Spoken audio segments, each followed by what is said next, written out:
Okay, so I finally got in the long-awaited Wondermaker ZR-Ultra, and we're gonna see if this was worth the wait or not. Little backstory: it started off as a Kickstarter last year sometime. Supposedly they're supposed to get shipped out around August, and then they said December. And then supposedly they said that they shipped out the first batch January. So here we are, July. Those of us that were low on the backer list started getting them. So there's been a lot of confirmations. People around the world, especially here in the United States. So without further ado, we're gonna do an unboxing of this and see if it was worth the hype, and we'll see.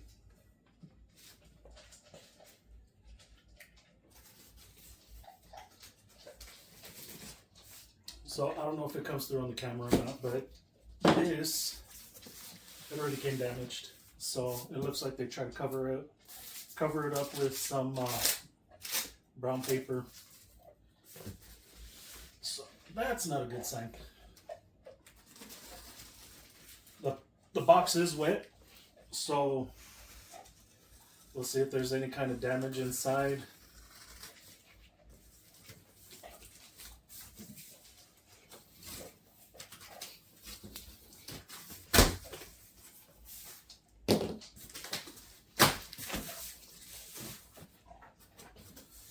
So, in the box, quick start guide. And let's see everything else.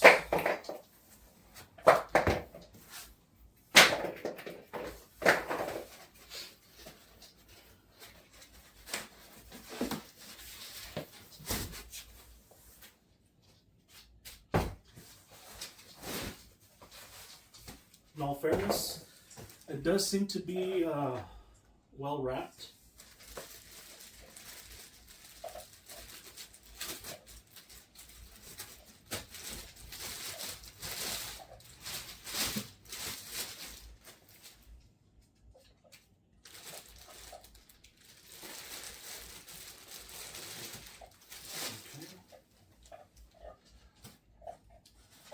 So, like the snap makers, the heads come separate, so I'm going to have to put those together.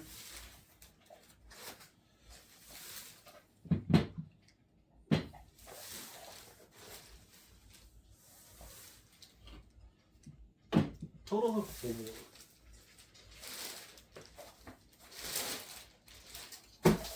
I'll get this moved off to the side so I can pick it out.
nothing else in the box. For me, it was easier to slide it up that way. It is pretty beefy.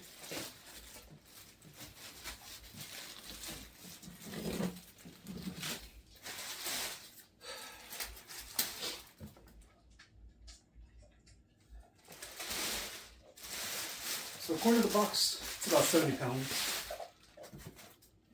Power supply.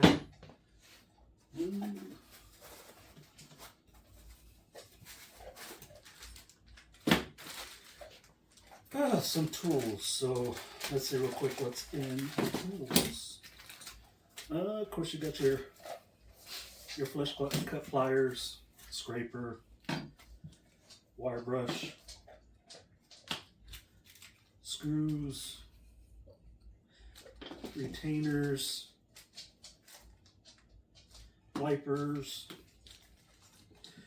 USB flash drive,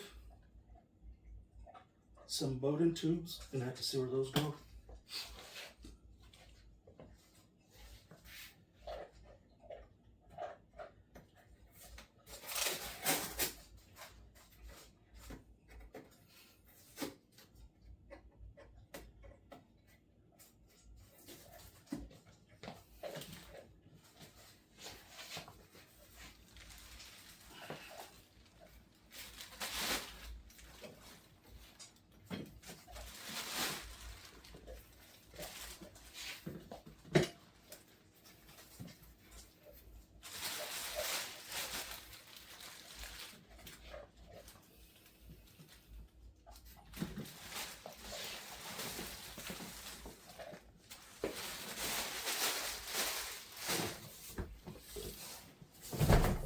Check through everything, see if there's any kind of obvious damage.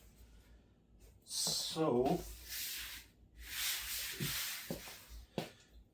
where the damage was on the box doesn't seem like it affected anything on the printer itself.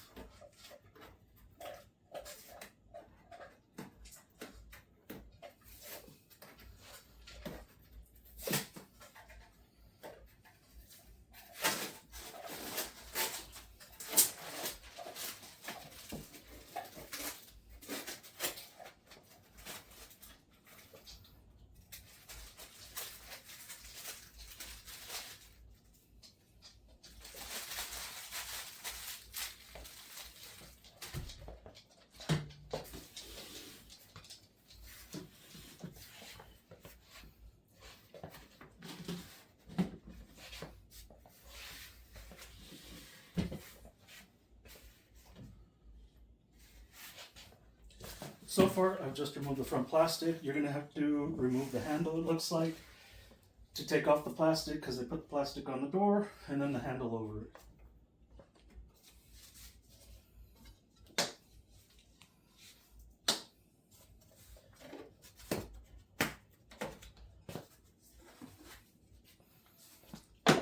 So, because I was one of the early backers to get the enclosure kit also, as the pledge progressed, they said that because we did that, we're going to get, it was going to already come pre-assembled. So on a regular ZR-Ultra, it's not enclosed at all. It's open. It's an open frame. If you backed it with the enclosure kit, the ZR-Ultra with the enclosure kit, they turned around and called it the Ultra S. And that meant that now you're getting the side panels, you're getting the door, so it's going to be more covered.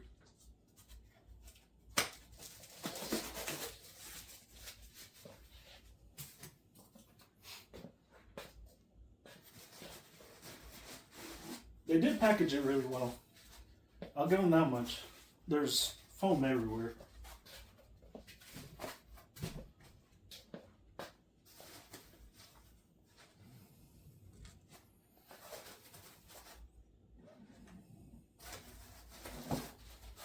See, foam on top of foam on top of foam.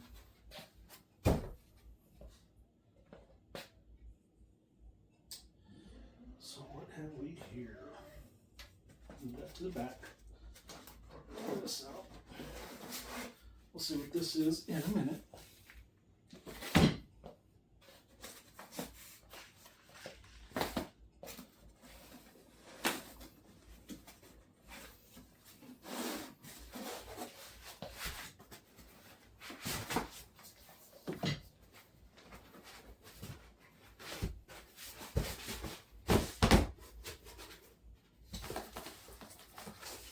they did include supposedly their brand of filament, so they look like full rolls. Got red,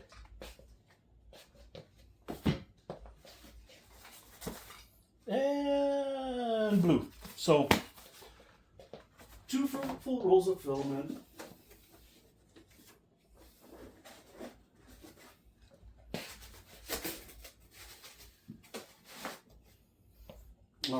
The hub, the multicolor hub. You're gonna have to look, if you end up getting one, you're gonna have to look it everywhere because they're pretty well hidden. They got stuff covered up, so that multicolor hub was right there. So you pull that off, and it's right there.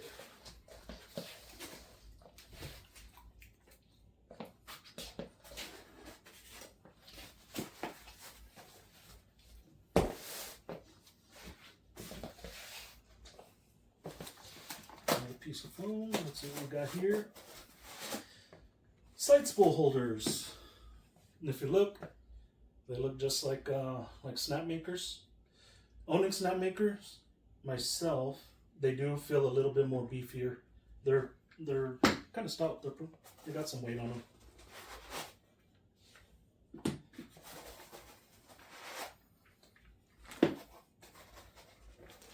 So when I do these, I don't get all gimmicky. I don't get all over dramatic and extra and do extra stuff. You know what? I just come on here. I give my honest take on something and hope that I can help somebody out if they have any questions.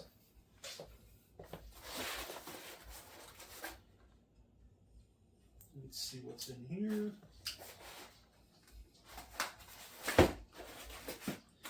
So in this this other little box, they come with little mini rolls. So you got red, green, black, and blue. So they give you, it's not even, they're not even quarter rolls. It looks like 100 grams.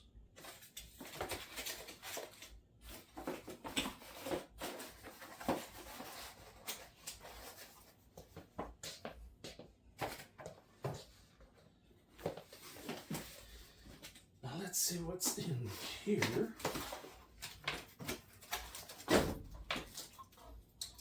So, another thing that was included on the Ultra S, I actually forgot about this. They actually came out with the enclosure for the top. So it's not open, all out in the open. So that's one part. The PEI sheet.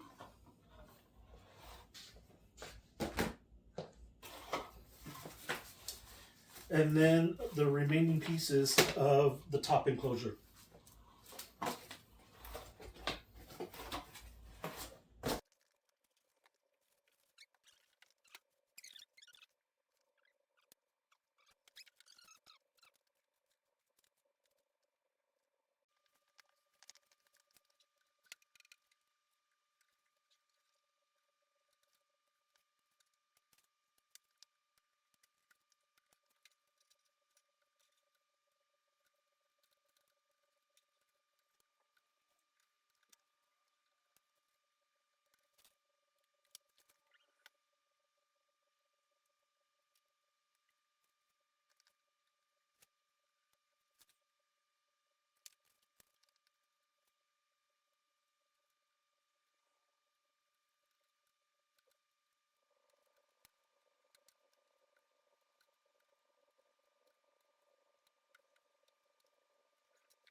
Okay, so this is kind of my first formal um, introduction to open boxing reviewing printers, but with the Wondermaker, you know what? As far as prints, it produced really good prints. It the quality was actually really good. I'm still testing it. I've only done 3 prints so far, but so far it's been pretty good. I'm gonna start slicing some more models so that way some more difficult models. I really want to run it through its paces and see what it can do. I'm gonna try to run it through a really color heavy uh, print. So um, I'll see what I can find with 4 colors. See what I come up with. I'll film it and I'll post it here. But the quality was good, but the printer, considering the other printers that are in the same category, as far as multi-nozzle, multi-head printers, this one's lacking a lot. For one, the side spools, I don't like that you have to where they screw in at. One of them is behind a wiring. I don't know if the movement back and forth is going to cause any kind of chafing sooner or later. There's one that's right next to one of the rods. It makes it a little bit difficult if you don't have the right tool. The with the Allen wrench, it works, I guess, but it's going to take forever.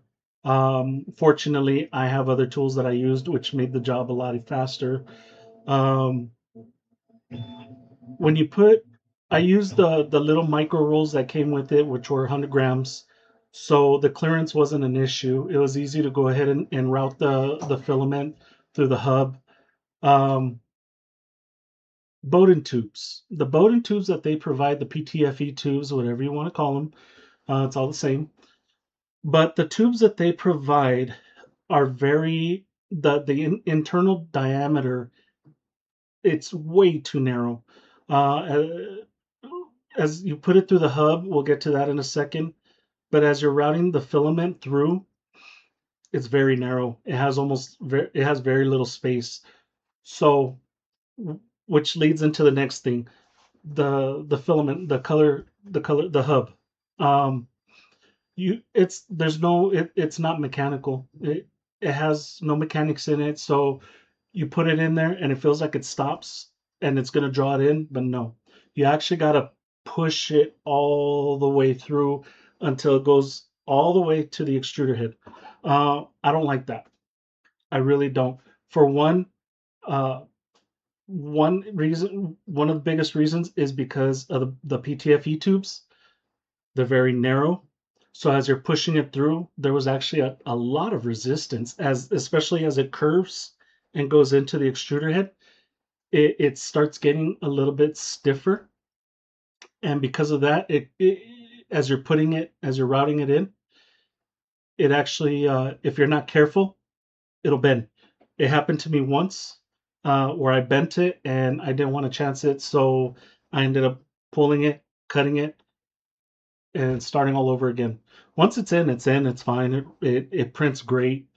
Um, I didn't like that though. I don't know, in this day and age, technology the way it is, I don't understand why they couldn't include uh, a filament feeder. So, uh, so that's one.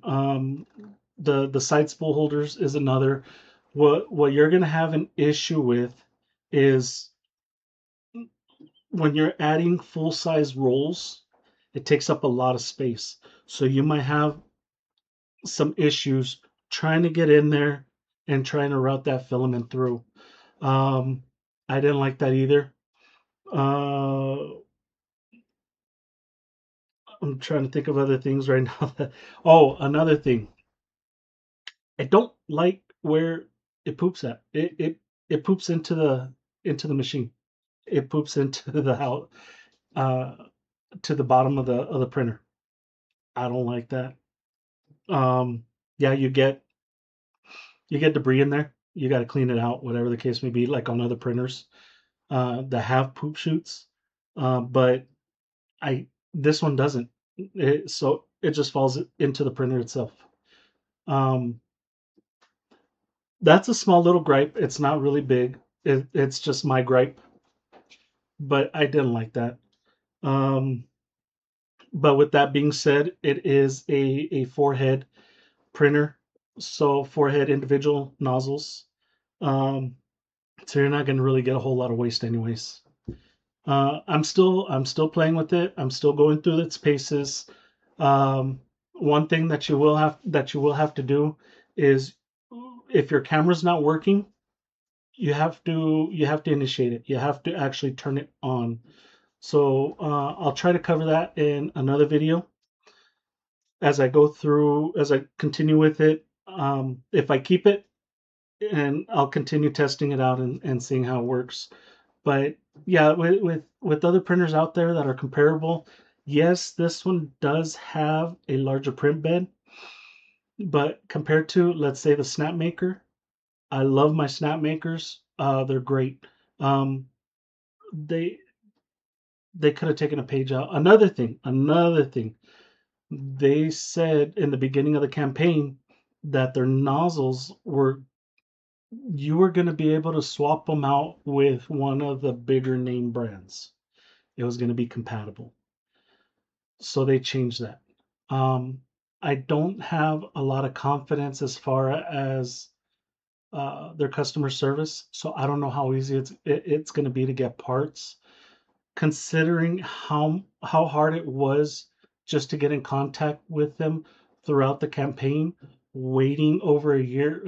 No, actually, yeah, I think over about a year or so, waiting a year to just to get our printers from when it was promised.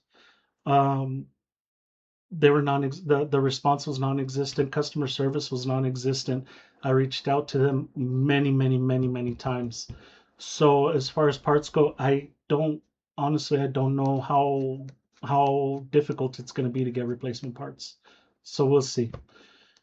It's still up in the air whether I'm going to keep the two that I got, but we'll see. I'm gonna keep putting it through its paces. If there's something specific you guys want to see, please let me know. Please don't hesitate to let me know. I'll show you what I can. If you guys want to see a specific print to go ahead and kind of show the quality, let me know. I'm gonna try to find something. Like I said at the beginning, I'm gonna try to find something to really put it through its paces, and let's see what it does. But in the meantime, thank you for watching. I really appreciate it. I appreciate anybody who comes by, shows some love. I'm just starting this up. I'm not used to doing videos. I'm not used to filming myself. So this is a progressive thing. But I'm gonna give it my my best shot. But if you have any questions, feel free to ask. I don't have a problem with it. So in the meantime, y'all have a great day. And until next time, I'll talk to you. I'll talk to you soon.